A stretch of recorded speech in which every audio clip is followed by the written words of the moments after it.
देवेंद्र कुमार आप सभी को आपके अपने YouTube चैनल सब गणित सीखेगा पर हार्दिक स्वागत करता हूं। आइए लुसेंट साइंस सब्जेक्टिव में जो फिजिक्स चल रहा है उसका पार्ट 5 देखते हैं। इसमें हम टॉपिक नंबर 13 को कवर करेंगे और उसके आगे जहां तक हो पाएगा उसको कवर करेंगे। इससे पहले मैं आपको बता दूं कि पार्ट 1, पार्ट 2, पार्ट 3 और पार्ट 4 हमारे YouTube चैनल पर अपलोड कर दिया गया है। अगर आप फिजिक्स को शुरू से नहीं पढ़े हैं तो आप पार्ट 1, पार्ट 2, पार्ट 3, पार्ट 4 देखिए, उसके बाद ही आप पार्ट 5 देखेंगे तो आपको अच्छे से समझ में आएगा। इस सीरीज में हम पूरे लुसेंट सब्जेक्टिव साइंस को कवर करने का प्रयास कर रहे हैं। तो आज हम लोग टॉपिक नंबर 13 पढ़ेंगे जिसका नाम ऊष्मा है। उम्मीद करते हैं ये प्रयास आपको अच्छा लग रहा होगा। वीडियो शुरू करने से पहले एक रिक्वेस्ट है कि अगर आपने अभी तक हमारे वीडियो को या हमारे चैनल को सब्सक्राइब नहीं किया है तो चैनल को सब्सक्राइब करने, लाइक कर दे और बेल बटन को ज़रूर दबा ले ताकि आने वाले सारे वीडियो के अपडेट्स आपको टाइम पे मिलते रहें। चलिए स्टार्ट करते हैं। जैसा कि आपको पता होगा कि आज हमको पढ़ना है ऊष्मा। तो ऊष्मा है क्या? हीट किसे कहते हैं? ऊष्मा एक ऐसी ऊर्जा है जो एक वस्तु से दूसरे वस्तु में केवल ताप के अंतर के कारण जाती है। ऊष्मा एक तरह का ऊर्जा ही है जो एक वस्तु से दूसरे वस्तु में ताप के अंतर की वजह से जाती है। किसी भी वस्तु में निहित ऊष्मा उस वस्तु के द्रव्यमान पर निर्भर करती है। किसी भी वस्तु में कितना ऊष्मा होगा यह उस वस्तु के द्रव्यमान पर निर्भर करती है। यदि कार्य W ऊष्मा Q में बदलता है, यदि कोई भी काम W है वो ऊष्मा Q में बदल जाता है तो W/Q बराबर J होता है। W/Q बराबर J होगा या W बराबर क्रॉस मल्टीप्लाई करेंगे आप तो W बराबर JQ हो जाएगा। जहाँ पर J एक क्या है? कांस्टेंट है। J एक नियतांक है जिसे हम लोग ऊष्मा का यांत्रिक तुल्यांक कहते हैं। आपको याद रखने वाली बात यह है कि J जो एक कांस्टेंट है, J एक नियतांक है जिसका मान 4.186 जूल बटे कैलोरी होता है। J का मान 4.186 जूल बटे कैलोरी होता है। इसका मतलब ये हुआ कि यदि 4.186 जूल का यांत्रिक काम किया जाएगा तो उससे उत्पन्न ऊष्मा की जो मात्रा होगी वो 1 कैलोरी होगी। यानी मोटे तौर पे कहा जाए तो 1 कैलोरी जो है उसमें 4.186 जूल होती है। इसको आप याद रख लेंगे कि 1 कैलोरी में 4.186 जूल होता है। 1 कैलोरी में 4.186 जूल होता है। 1 कैलोरी में कितना होता है? 4.186 जूल होता है। आगे लिखा हुआ है ऊष्मा के मात्रक, यूनिट्स ऑफ हीट। ऊष्मा का SI मात्रक जूल होता है। ऊष्मा का SI मात्रक जूल होता है। इसके लिए हम लोग अलग अलग मात्रकों का भी प्रयोग करते हैं। अब पहला पढ़ते हैं कैलोरी। 1 ग्राम जल का तापमान 1 डिग्री सेल्सियस बढ़ाने के लिए जितनी ऊष्मा की आवश्यकता होती है उसी मात्रा को हम लोग कैलोरी कहते हैं। 1 ग्राम जल का तापमान 1 डिग्री सेल्सियस बढ़ाने के लिए आवश्यक ऊष्मा की मात्रा को कैलोरी कहते हैं। दूसरा है अंतरराष्ट्रीय कैलोरी। 1 ग्राम शुद्ध जल का तापमान, यहाँ पर भी 1 डिग्री सेल्सियस ही बढ़ाना है, लेकिन 1 ग्राम शुद्ध जल का तापमान 14.5 डिग्री सेल्सियस से 15.5 डिग्री सेल्सियस तक बढ़ाने के लिए जो आवश्यक ऊष्मा की मात्रा होगी उसी को 1 कैलोरी कहेंगे। उम्मीद करते हैं ये बात आपको समझ में आ रहा होगा। तीसरा है ब्रिटिश थर्मल यूनिट, जिसको बोलते हैं कि 1 पौंड जल का तापमान 1 फ़ारेनहाइट बढ़ाने के लिए, 1 पौंड जल का तापमान 1 डिग्री फ़ारेनहाइट बढ़ाने के लिए जितनी ऊष्मा की आवश्यकता होगी उसी को हम लोग 1 ब्रिटिश थर्मल यूनिट कहते हैं। इस डब्बे का आप ध्यान रखेंगे कि 1 ब्रिटिश थर्मल यूनिट में 252 कैलोरी होता है।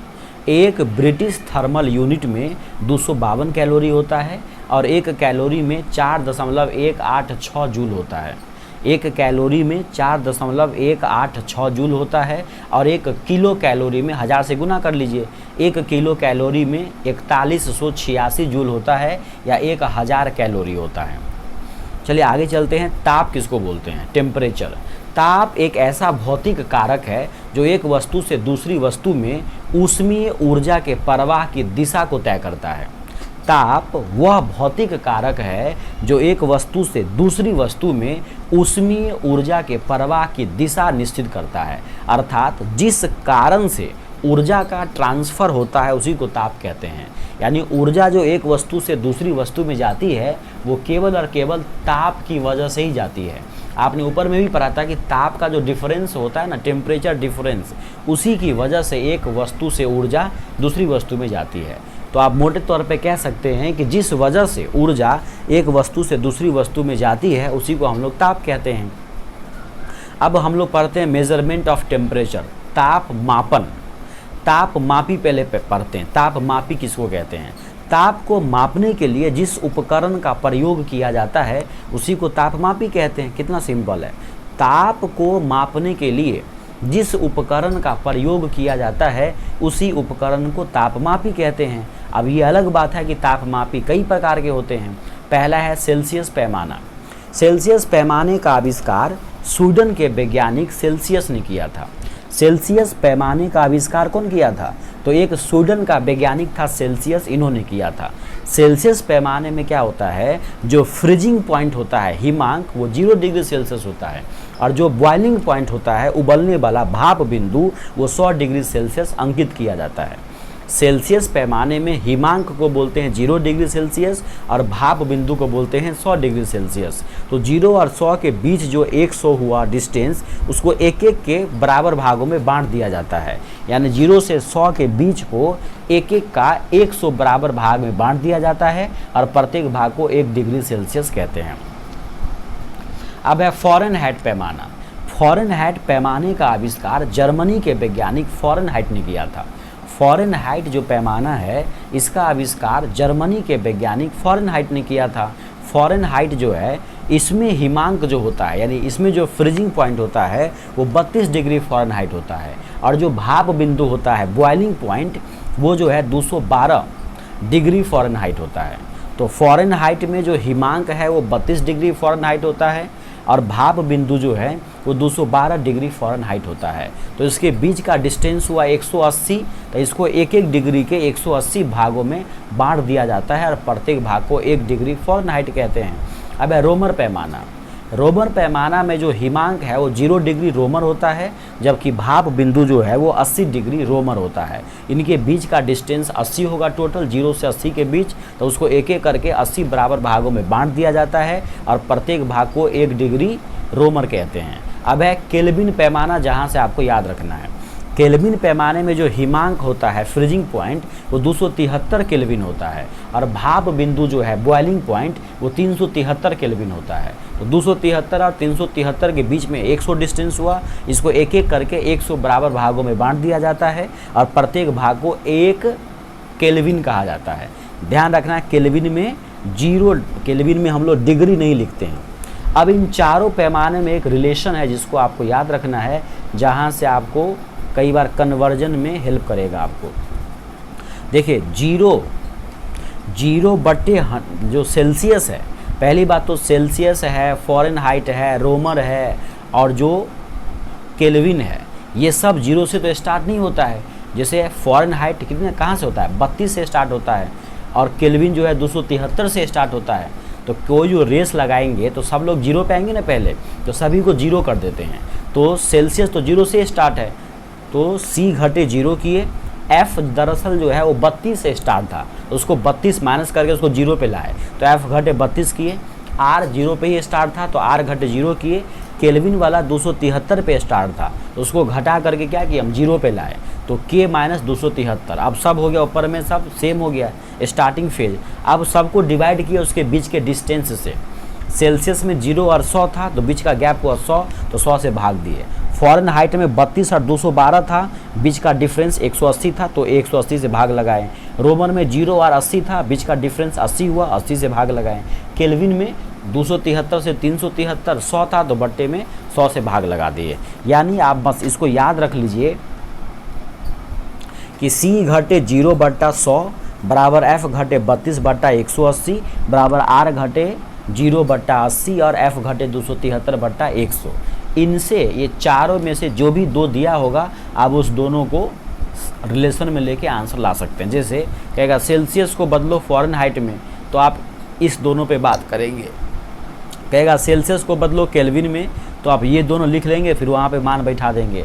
कहेगा फ़ारेनहाइट को बदलो केल्विन में, तो इन दोनों का मान ले लेंगे, आप बाकी को छोड़ देंगे। यानी सवाल में जो 2 दिया होगा यूनिट, उन्हीं 2 यूनिट को आपको बराबर कर देना है, वहाँ मान बैठा देना है। उम्मीद करते हैं ये बात आपको समझ में आ रहा होगा। आगे पढ़ते हैं एब्सोल्यूट जीरो, परम शून्य। सिद्धांत रूप से अधिकतम कितना तापमान हो सकता है इसकी कोई सीमा नहीं है, परंतु निम्नतम ताप की सीमा है। वैज्ञानिकों ने यह सिद्ध कर दिया है कि अधिकतम कितना टेम्परेचर होगा इस ब्रह्मांड में इसका तो हमें पता नहीं, लेकिन न्यूनतम कितना हो सकता है इसका हमें पता है। किसी भी वस्तु का जो तापमान है वो कम से कम -273.15 डिग्री सेल्सियस होगा, इससे कम नहीं हो सकता है। इसी को हम लोग परम शून्य ताप कहते हैं। -273.15 डिग्री सेल्सियस जो है इसको परम शून्य तापमान कहते हैं। किसी भी वस्तु का तापमान इससे ज़्यादा कम नहीं हो सकता है। इसी को अगर आप केल्विन में लिखोगे तो जीरो केल्विन, जीरो के कहते हैं, जीरो केल्विन कहते हैं। यानी कि परम शून्य तापमान जो है सेल्सियस में होगा -273 डिग्री सेल्सियस और केल्विन में होगा 0 केल्विन। यानी 0 केल्विन बराबर हो गया कितना, -273 डिग्री सेल्सियस हो गया। अब हम क्या कर रहे हैं, यहाँ पे दोनों तरफ क्या करें, 273 जोड़ रहे हैं। तो यहाँ 0 के में जोड़ेंगे 273, तो ये होगा 273 केल्विन, और यहाँ ये कट जाएगा, ये 273 यहाँ पे माइनस में है, तो 273 केल्विन बराबर हो जाएगा 0 डिग्री सेल्सियस। वही बात यहाँ पे लिखा हुआ है, वही बात देखिए गौर से यहाँ पे लिखा हुआ है इस दोनों में। तो आप दोनों बात रखेंगे याद कि 0 केल्विन बराबर होता है -273 डिग्री सेल्सियस, 1.5 छोड़ रहे हैं फिलहाल हम। 0 केल्विन बराबर -273 डिग्री सेल्सियस या फिर 273 केल्विन बराबर 0 डिग्री सेल्सियस होता है। पहले सेल्सियस पैमाने को सेंटीग्रेड पैमाना कहा जाता था। पहले सेल्सियस पैमाने को सेंटीग्रेड पैमाना कहा जाता था। केल्विन में व्यक्त ताप में डिग्री नहीं लिखा जाता है। जब आप किसी वैल्यू को केल्विन में लिखेंगे तो उसमें हम लोग डिग्री नहीं लिखते हैं। आप समझते हैं पारा क्या है, मरकरी। पारा क्या है, मरकरी। ये तो आपको पता होगा कि जो पारा होता है, पारा का जो परमाणु क्रमांक होता है वो 80 होता है। ये भी आपको याद रखना है, जो पारा है उसका परमाणु क्रमांक कितना होता है, 80 होता है, ये आप याद रखेंगे। तो पारा जो है -39 डिग्री सेल्सियस पर जमता है। पारा जो है वो -39 डिग्री सेल्सियस पर जमता है। अतः इससे भी नीचे का ताप आपको ज्ञात करना हो तो उसके लिए क्या करना पड़ेगा, आपको अल्कोहल तापमापी का प्रयोग करना पड़ेगा। पारा तो -39 डिग्री सेल्सियस पर ही जम जाता है। अगर उससे भी नीचे का तापमान आपको निकालना हो तो पारा के स्थान पर आपको अल्कोहल भरना पड़ेगा, क्योंकि अल्कोहल जो है वो -115 डिग्री सेल्सियस पर जमता है। आगे देखते हैं, आगे लिखा हुआ है द्रव तापमापी। पारा तापमापी लगभग मोटा मोटा देखा जाए तो -30 डिग्री सेल्सियस से लेकर 350 डिग्री सेल्सियस तक के तापमान को माप सकता है। जो पारा होता है वो -30 डिग्री सेल्सियस से लेकर 350 डिग्री सेल्सियस तक के ताप को माप सकता है। पारा थर्मामीटर का आविष्कार किसने किया था, पूछ सकता है। जो पारा थर्मामीटर है उसका आविष्कार फ़ारेनहाइट ने किया था। पारा थर्मामीटर का आविष्कार फ़ारेनहाइट ने किया था। अब है गैस तापमापी।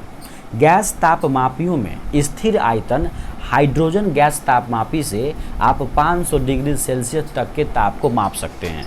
यानी गैस तापमापी में अगर आप हाइड्रोजन भरते हैं तो 500 डिग्री सेल्सियस तक के ताप को माप सकते हैं, लेकिन अगर हाइड्रोजन के स्थान पर आप नाइट्रोजन भर देते हैं तो 500 के बदला आप 1500 डिग्री सेल्सियस तक के ताप को भी माप सकते हैं।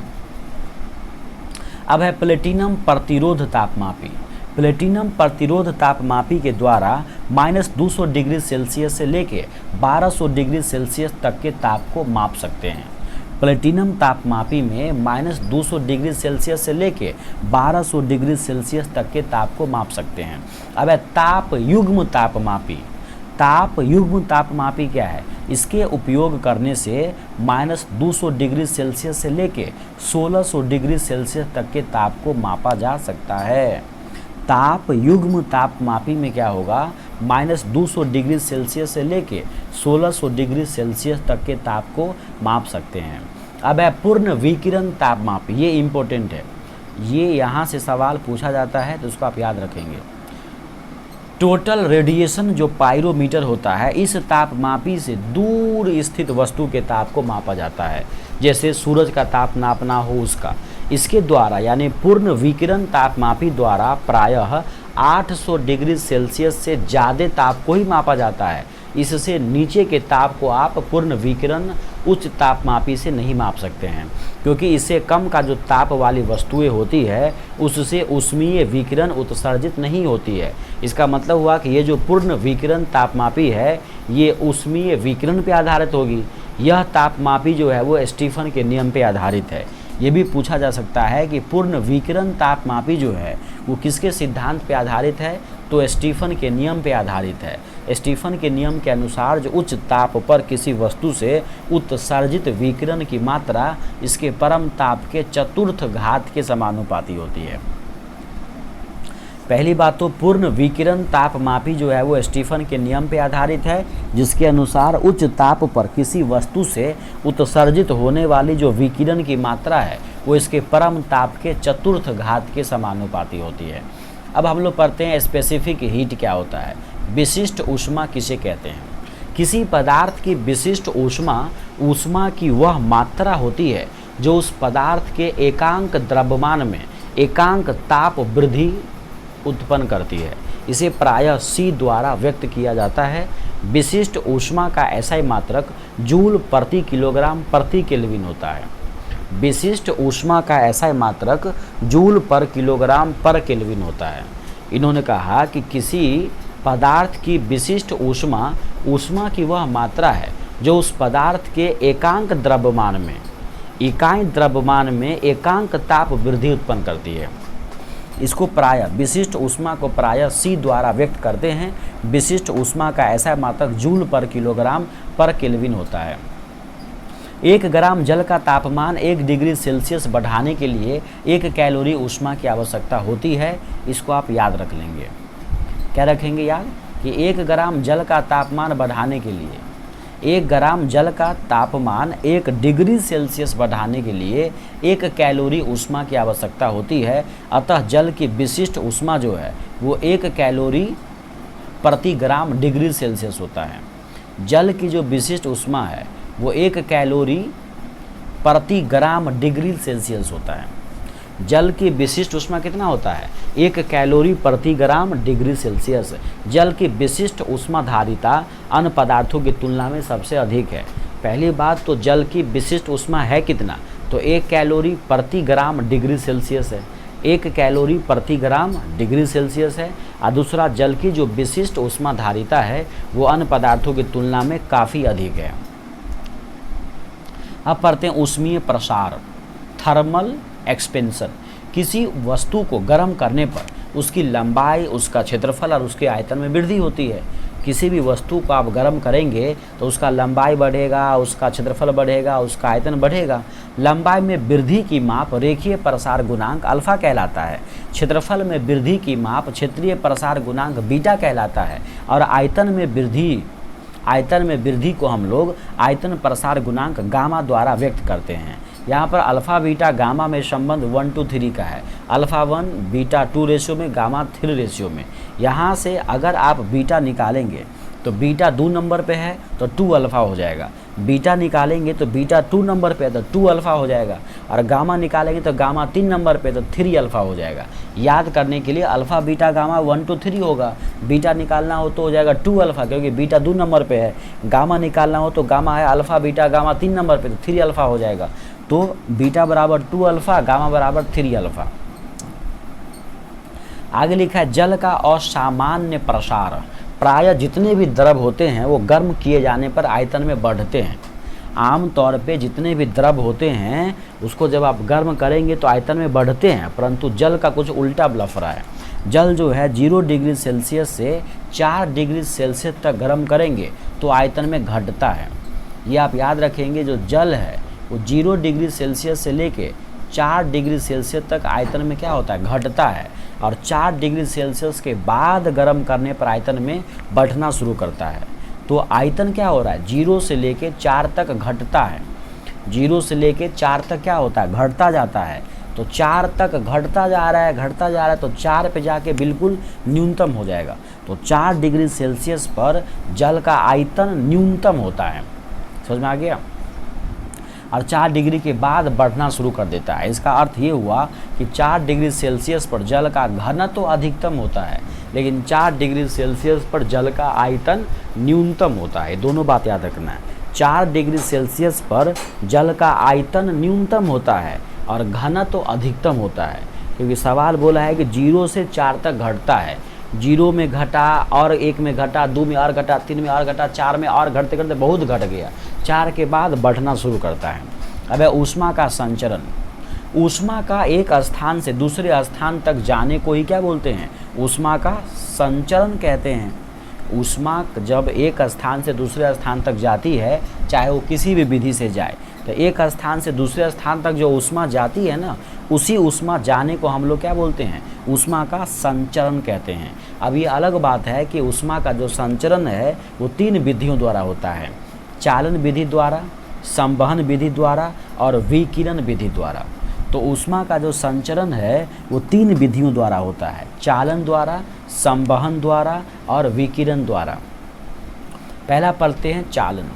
चालन के द्वारा ऊष्मा पदार्थ में एक स्थान से दूसरे स्थान तक जाती तो है, लेकिन पदार्थ के कणों को अपने साथ परिवर्तन किए बिना पहुंचती है।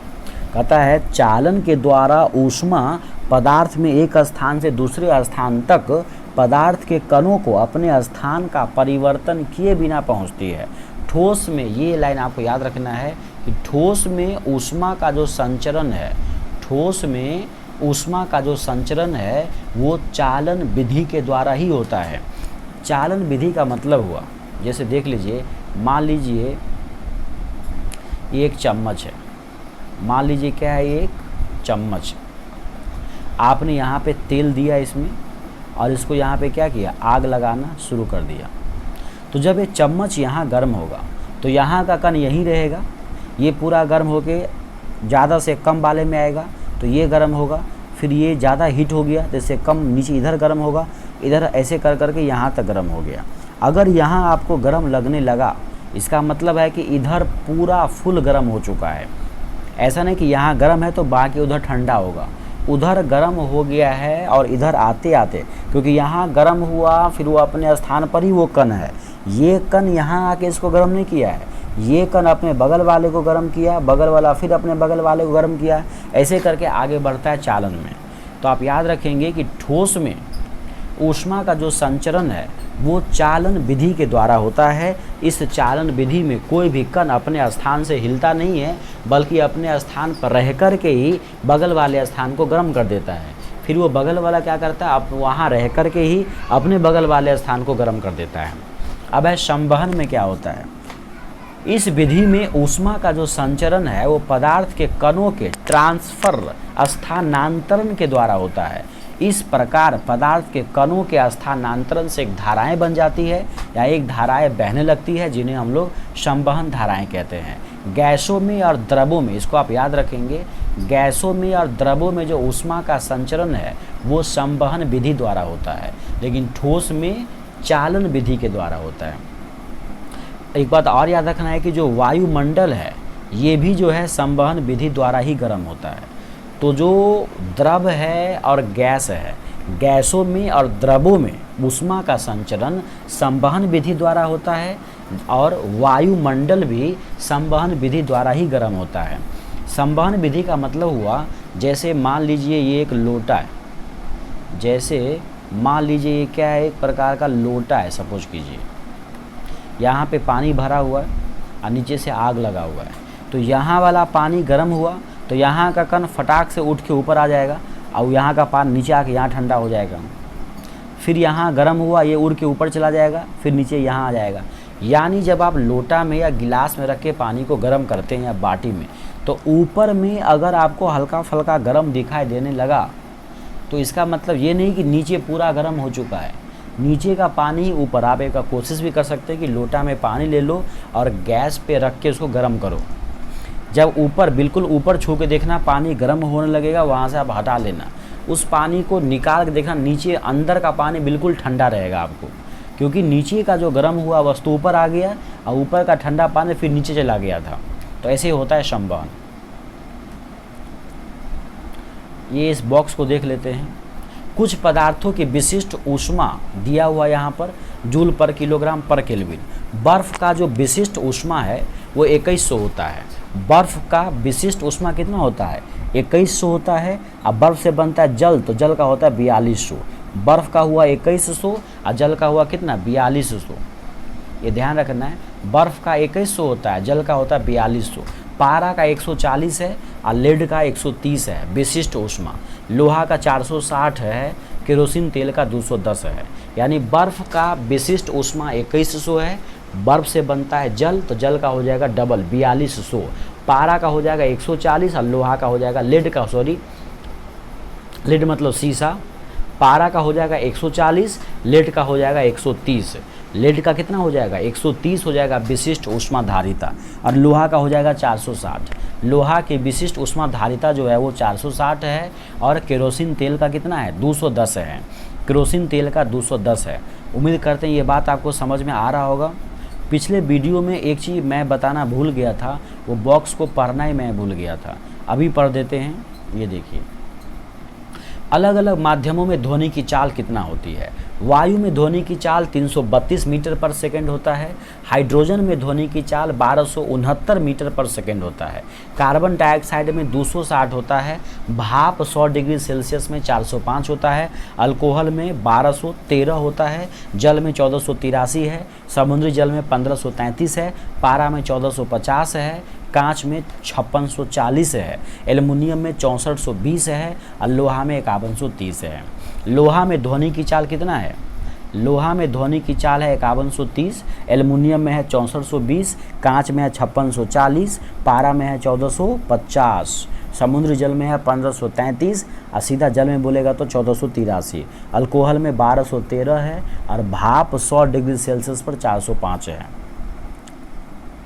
कार्बन डाइऑक्साइड में 260 है। हाइड्रोजन में कितना है? 1269 है। और वायु में कितना है? 332 सब मीटर पर सेकंड में ही है। आगे देखते हैं। ये पढ़ लिए हैं आप, ये भी पढ़ चुके हैं, यहाँ तक आपने पढ़ लिया है। आगे देखते हैं। अब पढ़ते हैं विकिरण। अभी तक आपने संवहन पढ़ा है, अब विकिरण पढ़ते हैं।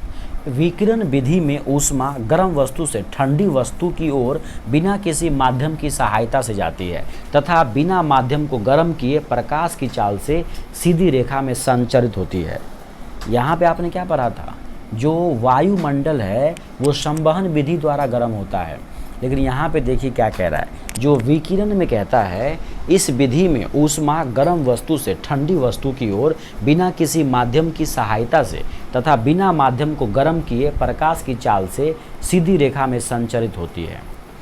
अब है न्यूटन का शीतलन नियम। यहाँ से सवाल जरूर पूछे जाते हैं, इसको आप ध्यान रखेंगे।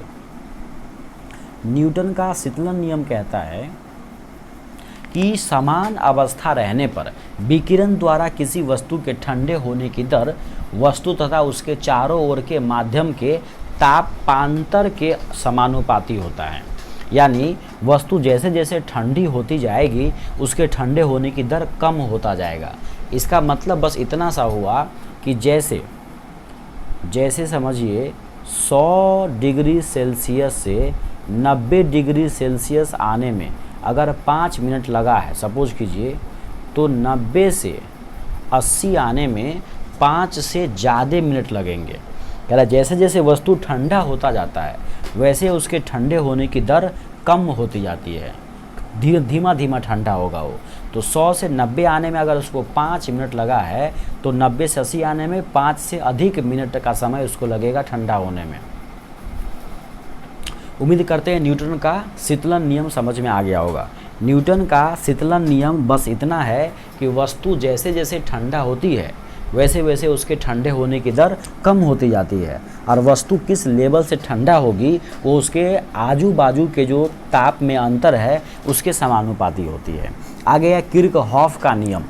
किर्चहॉफ या किरचॉफ जो भी समझे आप। किर्चहॉफ का नियम कहता है कि अच्छे अवशोषक ही अच्छे उत्सर्जक होते हैं। जो जितना अवशोषित करेगा वही उतना उसका उत्सर्जन भी करेगा। तो किर्चहॉफ का नियम कहता है कि अच्छे अवशोषक ही अच्छे उत्सर्जक होते हैं। अंधेरे कमरे में यदि एक काली और एक सफ़ेद वस्तु को समान ताप पर गर्म करके रख दिया जाए तो काली वस्तु अधिक विकिरण उत्सर्जित करेगी, अतः काली वस्तु अंधेरे में ज़्यादा चमकेगी। तो किर्चहॉफ का नियम क्या कहता है कि अच्छे अवशोषक ही अच्छे उत्सर्जक होते हैं। समझ में आ गया। आगे है स्टीफन का नियम। स्टीफन का नियम इससे पहले पढ़े थे आपकी पूर्ण विकिरण जो पायरोमीटर था वो स्टीफन के नियम पे ही काम करता था, जो 800 डिग्री सेल्सियस से ऊपर के तापमान को नापने के लिए प्रयोग किया जाता था। स्टीफन का नियम कहता है कि किसी वस्तु की उत्सर्जन क्षमता अगर E है तो उसके परम ताप T के चौथे घात के समानुपाती होगा। यानी स्टीफन का नियम कहता है कि E जो है वो T के पावर 4 के समानुपाती होगी। E क्या है? किसी वस्तु के उत्सर्जन क्षमता, और T जो है उसका ताप है। तो उत्सर्जन क्षमता जो है उसके ताप के चौथे घात के समानुपाती होगा, या E equal to sigma T के पावर 4। यहाँ पर सिग्मा एक नियतांक है जिसको हम लोग स्टीफन का नियतांक कहते हैं। अब पढ़ते हैं अवस्था परिवर्तन तथा गुप्त ऊष्मा। Change in state and latent heat दोनों पढ़ना है आपको। निश्चित ताप पर पदार्थ का एक अवस्था से दूसरी अवस्था में परिवर्तन होना अवस्था परिवर्तन कहलाता है। अवस्था परिवर्तन में पदार्थ का ताप नहीं बदलता है। अवस्था परिवर्तन में पदार्थ का जो टेम्परेचर है वो कांस्टेंट रहता है। अब त्रिक बिंदु किसको बोलते हैं? Triple point. त्रिक बिंदु एक ऐसा बिंदु है जिस पर तीनों अवस्थाएं आपको एक साथ देखने को मिलती है, ठोस, द्रव और गैस। त्रिक बिंदु एक ऐसा बिंदु है जिस पर तीनों अवस्थाएं एक साथ आपको देखने को मिलती है, ठोस, द्रव, गैस तीनों। एक ऐसा बिंदु जिस पर ठोस, द्रव, गैस तीनों एक साथ दिखाई पड़े उस बिंदु को हम लोग त्रिक बिंदु कहते हैं। अब है गलनांक। बिल्कुल सिंपल है। निश्चित ताप पर ठोस का द्रव में बदलना गलन कहलाता है तथा निश्चित ताप को ठोस का गलनांक कहते हैं। इसको अपने भाषा में कहे तो जिस निश्चित ताप पर कोई भी ठोस द्रव में बदल जाता है तो उसी निश्चित ताप को हम लोग गलनांक कहते हैं, या जिस निश्चित ताप पर ठोस अपने द्रव में बदल जाता है तो उस निश्चित ताप को गलनांक कहते हैं। अब हिमांक भी सेम ही बात है।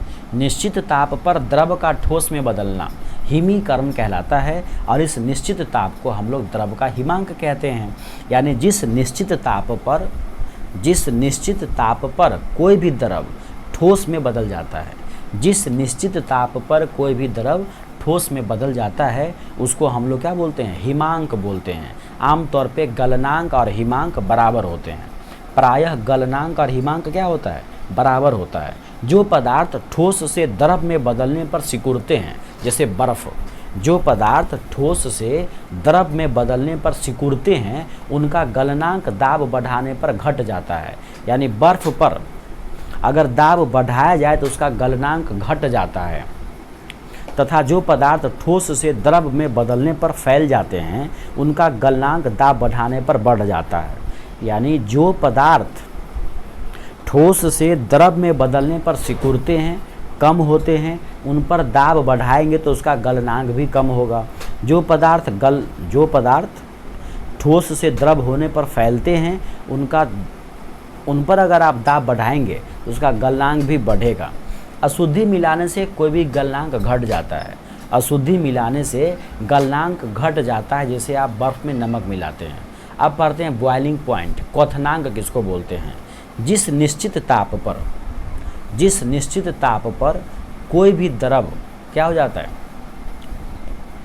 वाष्प में बदल जाता है। जिस निश्चित ताप पर कोई भी द्रव वाष्प में बदल जाता है उसी निश्चित ताप को हम लोग क्वथनांक कहते हैं। अब है संघनन। निश्चित ताप पर वाष्प का द्रव में बदलना संघनन कहलाता है। प्रायः यानी जिस निश्चित ताप पर कोई भी द्रव क्या हो जाए, निश्चित ताप पर वाष्प का द्रव में बदलना संघनन कहलाता है। प्रायः क्वथनांक और संघनन ताप एक ही होते हैं। प्रायः क्वथनांक और संघनन ताप क्या होते हैं, एक ही होते हैं। दाब बढ़ाने पर क्वथनांक बढ़ता है, इसको याद रखेंगे आप। दाब बढ़ाने पर क्वथनांक यानी बॉइलिंग पॉइंट बढ़ता है और दाब घटाने पर क्वथनांक घट जाता है। प्रेशर कुकर, यहाँ से सवाल पूछा जाता है, प्रेशर कुकर में दाब बढ़ने पर जल का क्वथनांक बढ़ जाता है। प्रेशर कुकर में दाब बढ़ने से जल का क्वथनांक बढ़ जाता है, जिससे जल की गुप्त ऊष्मा भी बढ़ जाती है, फलस्वरूप खाना जल्दी पकता है। कितना बार पूछा गया है कि प्रेशर कुकर में खाना जल्दी पकने का क्या कारण है? सिंपल सा है कि प्रेशर कुकर के अंदर दाब बढ़ जाता है। अगर प्रेशर कुकर के अंदर दाब बढ़ा तो उसका क्वथनांक बढ़ेगा, क्वथनांक बढ़ेगा तो खाना गुप्त ऊष्मा बढ़ेगी, और गुप्त ऊष्मा बढ़ेगी तो खाना जल्दी पकेगा। इसके विपरीत पहाड़ों पर जब आप जाते हैं, ऊंचाई पर जाते हैं, तो वहाँ दाब कम हो जाता है। दाब कम होगा तो क्वथनांक कम होगा, क्वथनांक कम होगा तो वहाँ खाना बनाने में देरी होगी। तो पहाड़ों पर खाना बनाने में देरी होती है क्योंकि ऊपर जाने पर या ऊंचाई पर जाने पर क्या होता है, दाब घट जाता है, जिसकी वजह से जल का क्वथनांक भी घट जाता है। अशुद्धि मिलाने से भी द्रव का क्वथनांक बढ़ता है। अशुद्धि मिलाने से भी द्रव का क्वथनांक क्या होता है, बढ़ता है। इसलिए खाना पकाते समय जो हम पहले नमक डालते हैं सिझाने के लिए, क्योंकि नमक एक प्रकार का अशुद्धि हुआ जिससे उसका क्वथनांक बढ़ता है तो खाना जल्दी पकता है। अब है गुप्त ऊष्मा, लेटेंट हीट। नियत ताप पर पदार्थ की अवस्था में परिवर्तन के लिए ऊष्मा की आवश्यकता होती है। कहता है एक कांस्टेंट टेम्परेचर पर नियत ताप पर पदार्थ की अवस्था में परिवर्तन करना है तो उसके लिए क्या होगा, ऊष्मा की आवश्यकता होगी। उसी ऊष्मा को हम लोग पदार्थ की गुप्त ऊष्मा कहते हैं। अब है गलन की गुप्त ऊष्मा क्या है? नियत ताप पर ठोस के एकांक द्रव्यमान को, नियत ताप पर ठोस के एकांक द्रव्यमान को द्रव में बदलने के लिए आवश्यक ऊष्मा की मात्रा को ठोस की गलन की गुप्त ऊष्मा कहते हैं। बर्फ के लिए गलन की गुप्त ऊष्मा का मान 80 कैलोरी प्रति ग्राम है। यानी 1 ग्राम बर्फ को अगर आपको क्या करना हो, गलाना हो, तो आपको 80 कैलोरी देना पड़ेगा। तो बर्फ के लिए गलन की जो गुप्त ऊष्मा है वो 80 कैलोरी प्रति ग्राम है। तो गलन की गुप्त ऊष्मा समझ में आ गया कि नियत ताप पर ठोस के इकाई द्रव्यमान को पानी बनाने के लिए या द्रव में बदलने के लिए जो भी आपको ऊष्मा चाहिए वो उस वस्तु के गलन की गुप्त ऊष्मा होगी। जैसे 1 ग्राम बर्फ़ को आपको गलाना हो तो उसके लिए 80 कैलोरी ऊर्जा आपको खर्च करना पड़ेगा। 80 कैलोरी ऊर्जा खर्च करेंगे तब जाके 1 ग्राम बर्फ़ क्या बन पाएगा, पानी बन पाएगा। तो बर्फ़ के गलन की गुप्त ऊष्मा, गलन माने गलाने के लिए जो आपने ऊष्मा दिया है, तो बर्फ़ के गलन की गुप्त ऊष्मा 80 कैलोरी प्रति ग्राम है। आगे है वाष्पन की गुप्त ऊष्मा। सिंपल बात है कि नियत ताप पर द्रव के एकांक द्रव्यमान को वाष्प में बदलने के लिए जितना ऊष्मा देना पड़ेगा, आपको जितना ऊष्मा देना पड़ेगा उसी को आप क्या बोलेंगे, आवश्यक ऊष्मा की मात्रा को द्रव के वाष्पन की गुप्त ऊष्मा कहते हैं। जल के लिए वाष्पन की गुप्त ऊष्मा का मान 540 कैलोरी प्रति ग्राम है। यानी 1 ग्राम पानी को आप भाप बनाना चाहते हैं, 1 ग्राम पानी को अगर आप भाप बनाना चाहते हैं तो 540 कैलोरी ऊर्जा खर्च करना पड़ेगा। सोचिए, मात्र 1 ग्राम जल को अगर वाष्प में बदलना चाहते हैं, भाप बना करके उसको उड़ाना चाहते हैं तो 540 कैलोरी ऊर्जा आपको खर्च करना पड़ेगा। इसका मतलब क्या हुआ? इसका मतलब हुआ कि जल के वाष्पन की गुप्त ऊष्मा 540 कैलोरी प्रति ग्राम है, जो कि सबसे ज़्यादा है। यदि पदार्थ की गुप्त ऊष्मा बरका L है तो पदार्थ के m द्रव्यमान की अवस्था परिवर्तन के लिए आवश्यक ऊष्मा होगा Q बराबर ml हो जाएगा। कहता है यदि पदार्थ की गुप्त ऊष्मा जो लेटेंट हीट अगर क्या हो L है तो पदार्थ के m द्रव्यमान की अवस्था परिवर्तन के लिए आवश्यक ऊष्मा Q बराबर ml होगी। गुप्त ऊष्मा का ऐसा मात्रक क्या होता है? गुप्त ऊष्मा का ऐसा मात्रक होता है जूल प्रति किलोग्राम। गुप्त ऊष्मा का SI मात्रा क्या होता है? जूल प्रति किलोग्राम होता है। याद रखेंगे, उबलते हुए जल की अपेक्षा भाप से जलना अधिक खतरनाक होता है, अधिक कष्टदायक होता है, क्योंकि जल की अपेक्षा जो भाप की गुप्त ऊष्मा होती है वो ज़्यादा होती है। यानी भाप से जलने में ज़्यादा दर्द होता है उबलते जल के तुलना में, क्योंकि भाप का जो वेपर होता है ना, वेपर भाप वाष्प, उसकी गुप्त ऊष्मा जल के तुलना में ज़्यादा होती है। 0 डिग्री सेल्सियस पर पिघलती हुई बर्फ़ में कुछ नमक या सोडा जब आप मिला देंगे तो बर्फ़ का गलनांक जो है वो घट जाएगा। इसे पीछे ही पढ़े हैं कि अशुद्धि मिलाने से क्या होता है, गलनांक घटता है। तो 0 डिग्री सेल्सियस पर पिघलती बर्फ़ में कुछ नमक या सोडा मिलाने से बर्फ़ का गलनांक 0 डिग्री सेल्सियस से घट करके -22 डिग्री सेल्सियस हो जाता है। ऐसे मिश्रण को हम लोग हिम मिश्रण कहते हैं। इस मिश्रण का उपयोग कुल्फ़ी बनाने में, आइसक्रीम बनाने में किया जाता है। अब है वाष्पीकरण, वेपोराइजेशन, इवेपोराइजेशन। द्रव के खुली सतह से प्रत्येक ताप पर धीरे धीरे द्रव अपने वाष्प में बदल जाता है। इसी को हम लोग वाष्पीकरण कहते हैं।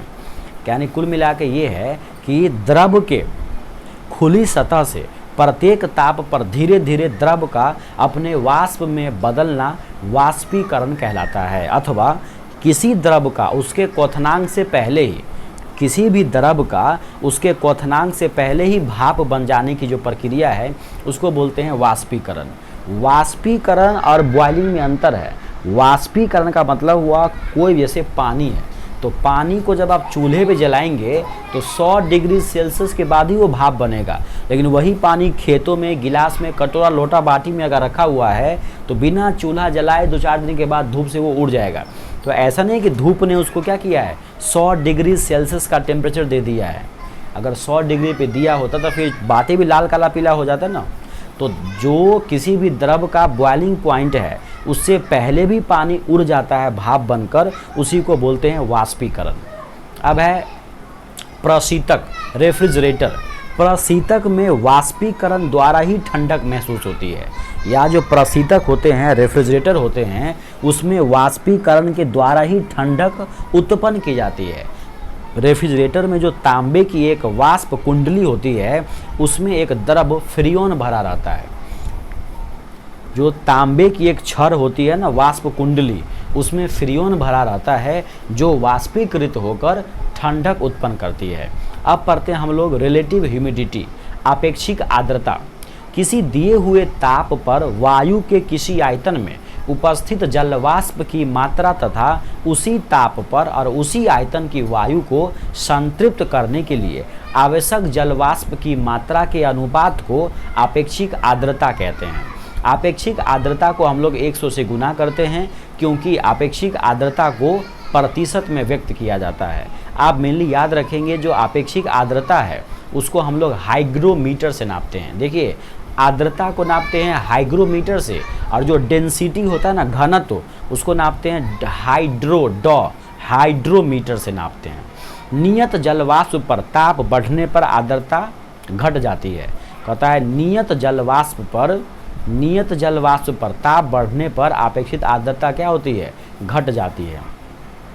अब पढ़ते हैं हम लोग एयर कंडीशनिंग, वातानुकूलन। सामान्यतः मनुष्य के स्वस्थ व अनुकूल जलवायु के लिए निम्न परिस्थितियां होनी चाहिए, जैसे तापमान आपको लगभग 23 से लेके 25 डिग्री सेल्सियस नॉर्मली होना चाहिए। जो अपेक्षित आर्द्रता है, आपेक्षिक आर्द्रता जो है वो 60% से लगभग 65% के बीच होना चाहिए। वायु की जो गति है वो 0.75 मीटर प्रति मिनट से 2.5 मीटर प्रति मिनट के आसपास में होना चाहिए। अब पढ़ते हैं थर्मोडायनेमिक, ऊष्मागतिकी। ऊष्मागतिकी का प्रथम नियम कहता है, ऊष्मागतिकी का जो प्रथम नियम है वो मुख्य रूप से ऊर्जा संरक्षण को दिखाता है। ऊष्मागतिकी के प्रथम नियम के अनुसार किसी निकाय को दी जाने वाली ऊष्मा 2 प्रकार के कामों में खर्च होती है। किसी भी निकाय को, किसी भी ऑब्जेक्ट को जो आपने ऊष्मा दिया है वो 2 प्रकार के कामों में खर्च होगी। एक तो वो है कि निकाय की आंतरिक ऊर्जा में वृद्धि करेगी। एक तो है कि जिस निकाय को आपने ऊर्जा दिया है उसके आंतरिक ऊर्जा में वृद्धि करेगी, जिससे उस निकाय का तापमान बढ़ने लगेगा। और दूसरा है बाहरी काम करने में, जो आपने ऊष्मा दिया है उसे कुछ बाहरी काम करने में भी खर्च होगा। अब पढ़ते हैं आइसोथर्मल प्रोसेस, समतापी प्रक्रम। समतापी प्रक्रम किसे कहते हैं? जब किसी निकाय में कोई परिवर्तन इस प्रकार से किया जा रहा हो कि निकाय का जो ताप है वो पूरी क्रिया में स्थिर रहता है, तो उस परिवर्तन को हम लोग समतापी परिवर्तन कहते हैं। जब किसी निकाय में कोई परिवर्तन इस प्रकार हो कि निकाय का ताप पूरी क्रिया में स्थिर रहे, तो उस परिवर्तन को हम लोग समतापी परिवर्तन कहते हैं। मेन सवाल आपको यहाँ से पूछेगा एडियाबेटिक प्रोसेस, रुद्धोष्म परिवर्तन या रुद्धोष्म प्रक्रम। यदि किसी निकाय में कोई परिवर्तन इस प्रकार हो कि पूरी प्रक्रिया के दौरान निकाय यानी वो जो वस्तु है न तो बाहरी माध्यम को ऊष्मा देती है न ही बाहरी माध्यम से ऊष्मा लेती है, तो इस परिवर्तन को हम लोग रुद्धोष्म परिवर्तन कहते हैं। आप देखा होगा जो रोटी बनाने वाला या रोटी को रखने वाला या चाय को जो थर्मस होता है जिसमें चाय हमेशा गर्म रहती है या ठंडा रहती है, उसके अंदर भी यही एडियाबेटिक प्रोसेस ही यूज़ किया जाता है। जब उसको आप बंद कर देते हो वस्तु रख करके कोई पदार्थ उसमें, तो वो उसका संपर्क जो है उस वस्तु का संपर्क बाहरी दुनिया से कट हो जाती है, इसीलिए न तो ऊर्जा न आती है न ऊर्जा बाहर जा पाती है, इसलिए वो जो कहते हो बनी रहती है। कार्बन डाइऑक्साइड का अचानक प्रसार होने पर वह क्या बन जाता है, शुष्क बर्फ में बदल जाता है। कार्बन डाइऑक्साइड का अचानक प्रसार होने पर वो क्या है, ठोस शुष्क बर्फ के रूप में बदल जाता है। इसको हम लोग रुद्धोष्म परिवर्तन ही कहते हैं। यानी कहेगा कि कार्बन डाइऑक्साइड का अचानक शुष्क बर्फ में बदलना कौन सा परिवर्तन है, तो ये रुद्धोष्म परिवर्तन के उदाहरण है। अब है ऊष्मागतिकी का दूसरा नियम। पहला तो आपने पढ़ा कि ऊष्मागतिकी का पहला नियम क्या कहता है, मुख्य रूप से ऊर्जा संरक्षण को दिखाता है।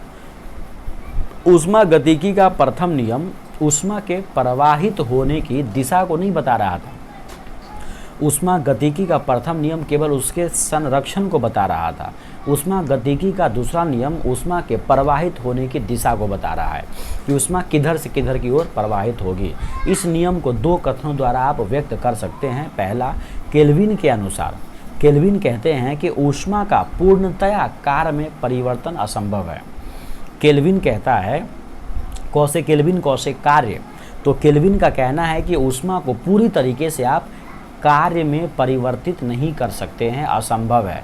जबकि क्लासियस के अनुसार कहता है कि ऊष्मा अपने कम ताप की वस्तु से अधिक ताप की वस्तु की ओर प्रवाहित नहीं हो सकती। ऊष्मा का प्रवाह जब भी होगा तो अधिक ताप वाले वस्तु से कम ताप वाले वस्तु की ओर ही होगा। ऐसा क्लास में सिखाया गया है। क्लासियस ने क्लास में सिखाया सभी बच्चे को कि ऊष्मा का प्रवाह जब भी होगा तो कम से ज़्यादा की ओर नहीं होगा, ज़्यादा ताप से ही कम ताप की ओर होगा। तो केल्विन ने कहा कि ऊष्मा का पूरी तरीके से कार्य में बदलना असंभव है। जबकि क्लासियस ने क्लास में क्या सिखाया था, क्लासियस ने क्लास में सिखाया कि ऊष्मा का प्रवाह जब भी होगा तो अधिक वाले से कम वाले की ओर होगा, कम वाले से अधिक वाले की ओर असंभव है, कभी नहीं हो सकता। और कुछ है इसमें, आगे देखते हैं। आगे हम लोग पढ़ते हैं 14 नंबर टॉपिक, लेकिन 14 नंबर टॉपिक को हम पढ़ेंगे किसी अगले पार्ट में, क्योंकि वीडियो काफ़ी लंबा हो जाने पर फिर आप लोग भी अच्छे से नहीं देख पाएंगे, उसको बोरिंग फील होगा आपको। तो मिलते हैं किसी अगले वीडियो में, तब तक अपना ख्याल रखिए। और नए हैं तो प्लीज़ चैनल को सब्सक्राइब जरूर कीजिए ताकि मेरा मोटिवेशन बना रहे। अगले टॉपिक में हम लाइट को पढ़ेंगे, प्रकाश को पढ़ेंगे डिटेल के साथ। आपको काफ़ी मज़ा आएगा, आप शुरू से पूरे पार्ट को देखिए। तब तक अपना ख्याल रखिए। जय हिंद, जय भारत।